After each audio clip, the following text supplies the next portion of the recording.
kabulastugan, hindi malilimutan ang asaran na merong pikunan, lalo na rin ang unang niligawan, unang kabiguan.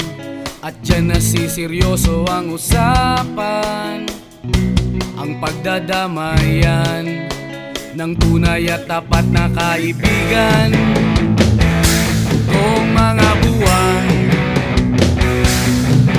kaibigan namang maaasahan.